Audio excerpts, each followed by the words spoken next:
dahil marami ang nag-request na mamingwit na naman kami ng ibis, kaya naman hindi kami nagpadugay-dugay at namingwit kami ng ibis at kinilaw na naman namin dito sa mga gakit namin, kaya nasamahan nyo kami. Pero bago ang lahat guys, simulan muna natin sa maulan na umaga at bumiyahe nga pala kami papunta sa aming dagat. At as you can see naman guys, hindi pa rin nagbabago yung aming katunggan, ganun pa rin. At siyempre yung gakit namin, dadalhin pa rin namin yan at napakaganda naman talaga ng panahon ngayon at medyo sumabay pa sa atin. At sa puntong ito guys, sinama ko nga pala sila Imaw dyan at sila Bayoy at si Ivy, binilin ko lang dahil mamimingwit kami ng ibis dahil napakadelikado dito ay taob-taob pa. At sa puntong ito, nanguha na naman kami ng paon na palagi namin kinukuha dito. Ito nga pala yung laway-laway guys, at kung nakikita nyo yung mga nakaraang video namin, talagang nanguha kami dito dahil ito yung pinakapaborito ng ibis. At alam nyo ba guys, yung mga laway-laway ay dito lang talaga yan namimilit sa mga bakhaw at talagang napakadali lang yan kuhain. At pagkatapos namin kumuha, inipon na kaagad namin dito at papaakin mo lang yan kapag gusto mong magpaon sa mga ibis. At as you can see naman guys, tumungtong na kaagad kami dito sa bakhaw. At paalala lang guys ha, hindi kami nalilibang dyan, talagang namimingwit kami ng mga ibis at baka masira yung ating kalikasan kapag nilibangan natin yan. At sa puntong ito guys, napakarami na ng ibis na nakuha namin at paunti-unti na talagang lumarami.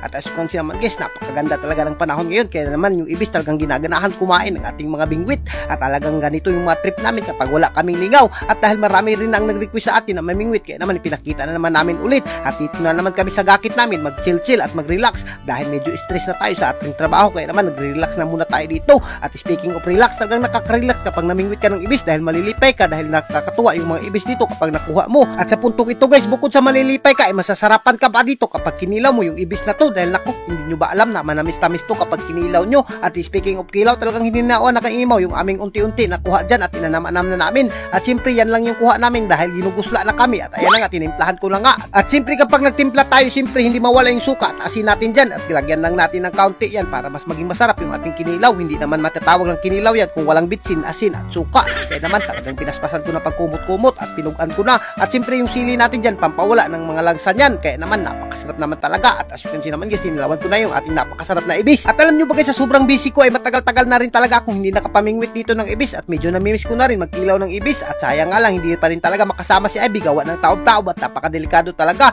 Gusto ko man siyang pasakayin dito sa gakit pero mas iniisip ko yung kaligtasan niya dahil sabi ko sa kanya susunod na lang kapag tatlo na kami sumakay dito sa gakit. Isa rin talaga kaganahan ko dito sa dagat namin guys, kapag walang hunas ay makapamingwit ka rin ng ibis at hindi ka masiruhan ang sudan mo at sulbad na rin yung paniudto mo, lalo na pag yung bahaw mo binutang lang sa silupin na puwan. Ako talagang hindi ka magmamahay dahil napakasarap rin naman bukagin yung bahaw na yan at purusot magugusla rin naman yung mamarites na manunood sa atin. Sa ngayon guys, humihingi talaga ako ng tawad sa inyo dahil bihira na lang ako maka-upload ng mga ganitong content dahil sobrang busy natin sa live, pero naku, pinipilit ko pa rin mag-upload para lang sa inyo. Kaya salamat talaga sa mga suportan nyo at walang sawa. Mabuhay kayong lahat dyan mga idol hanggat gusto nyo. At hanggang dito na lang kami at kung giganahan ka sa mga video namin, huwag mo nang kalimutan i-like and i-share para mas marami pa tayong lingaw. Thank you and God bless you all. Mabuhay kayong lahat dyan mga idol hanggat gusto nyo. Bago magtapos ang video na to, meron akong bagong laro na ipapakilala sa inyo.